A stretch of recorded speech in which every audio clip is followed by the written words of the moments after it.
आवाज महाराष्ट्राचा। नमस्कार, मी गौरी। संध्या लाईव्ह मध्ये आपलं सगळ्यांचं स्वागत। पुणे जिल्हा पुन्हा एकदा एका संतापजनक घटनेनं हादरलाय।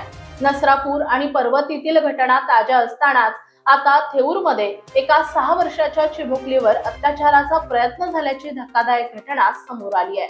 सुट्टीत आजोबांकडे आलेल्या या चिमुरडीवर एका 46 वर्षीय नराधमानं आपली विकृत नजर टाकली, पण सुदैवानं मुलीच्या धैर्यामुळे आणि शेजाऱ्यांच्या दक्षतेमुळे हा नराधम आता गजाआड झालाय।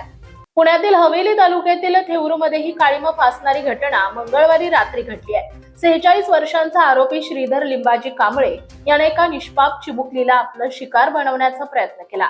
पीडित मुलगी उन्हाळ्याच्या सुट्टीत आजोबांकडे आली होती। हीच संधी साधून आरोपीनं तिच्याशी अयोग्य वर्तन सुरू केलं। मात्र या चिमुरडीनं आरडाओरड केल्यामुळे शेजारील नागरिक सतर्क झाले। त्यांनी तातडीनं तिथे धाव घेत मुलीची सुटका केली। संतापलेल्या नागरिकांनी आरोपीला पकडून थेट लोणी काळभोर पोलिसांच्या हवाली केलाय।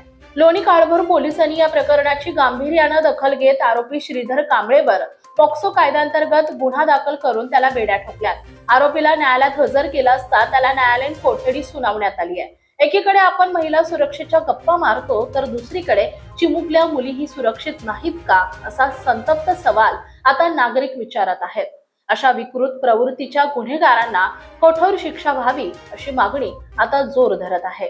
ताज्या आणि महत्त्वपूर्ण बातम्या पाहण्यासाठी आजच आमच्या संध्या लाईव्ह न्यूज चॅनलला YouTube वर सबस्क्राईब करा आणि बेल आयकॉन प्रेस करा।